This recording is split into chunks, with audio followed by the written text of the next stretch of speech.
Hello বন্ধুরা, welcome to নতুন একটি জিআরবিটি এবং ফরেস্টারের ভিডিও নিয়ে চলে আসলাম। তো আজকে হলো 46 নম্বর ডে। তো গত আমি 45টি ক্লাস জিকে এবং জিএসএ দিয়ে দিয়েছি। তোমরা যারা দেখোনি দেখে আসতে পারো এবং খাতায় নোট করে রাখতে পারো আমার দেওয়া কোশ্চেনগুলি। খুবই ইম্পর্টেন্ট, যেগুলি আপনারা টাকা দিয়ে বড় বড় কোচিং সেন্টার থেকে নেবেন। সেই রকম কোশ্চেন আমি রেডি করেছি তোমাদের জন্য ফ্রি অফ কস্টে। তো দেখতে থাকুন ভিডিওটি। প্রথম, ভারতের সংবিধানের উপর সর্বাধিক প্রভাব লক্ষ্য করা যায় 1935 সালে ভারত শাসন আইন। ভারতের যুক্তরাষ্ট্র ধারণা অনুকরণ করা হয়। ভারতের যুক্তরাষ্ট্রের ধারণা অনুকরণ করা হয়, কানাডা থেকে কিন্তু নেওয়া হয়েছে। ভারতের জরুরি ব্যবস্থা প্রভাবিত করেছে কোন দেশ থেকে? জার্মানি। মানে জরুরি ইমার্জেন্সি কোথা থেকে নিয়েছে? জার্মানি। ওয়েমান সংবিধান দ্বারা কিন্তু নেওয়া হয়েছে। ভারতের সংবিধান রচনার সময় খসড়া কমিটির সামনে প্রস্তাবনা পেশ করেছিলেন কে? সেটা কিন্তু আমাদের জওহরলাল নেহরু প্রধানমন্ত্রী যখন ছিলেন তখন, প্রধানমন্ত্রী ছিলেন না তখন, কমিটিতে ছিলেন।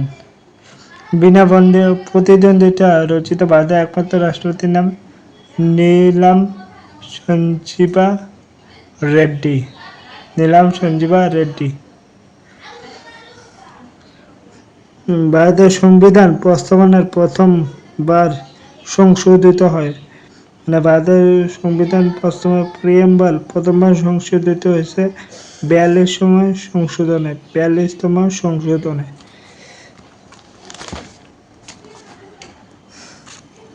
কোন মামলায় রায় দেয় যে প্রস্তাবনা সংবিধানের অংশ নয়?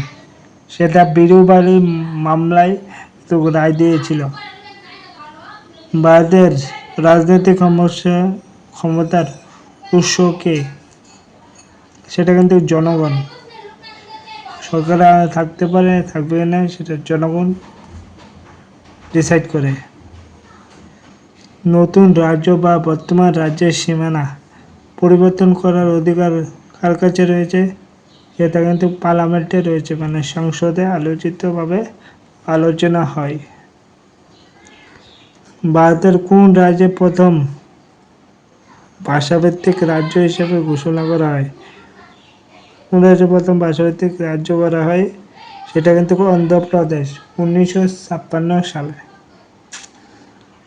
জম্মু এবং কাশ্মীর কোন ধারা সরিয়ে এটিকে রাজ্য করা হয়? 370 নম্বর ধারায়। সেটা হবে 2019 সাল।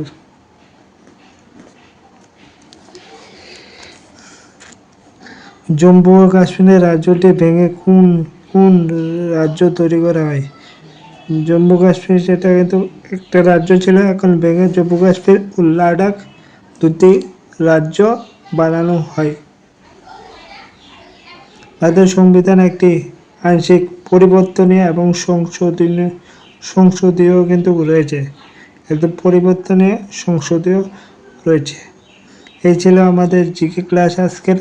তো তোমরা যারা আমার চ্যানেলে নতুন আছো তারা অবশ্যই চ্যানেলকে সাবস্ক্রাইব করে দেবে এবং ভিডিওটি ভালো লাগলে অবশ্যই একটি লাইক কমেন্ট শেয়ার করে যাবে।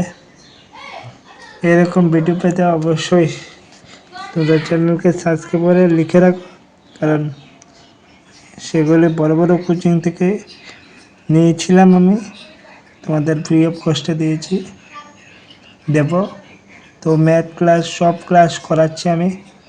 তোমরা চাইলে আমার চ্যানেলে সব কিছু নোট করে রাখতে পারো, ভবিষ্যতে কামে আসবে। Thank you so much.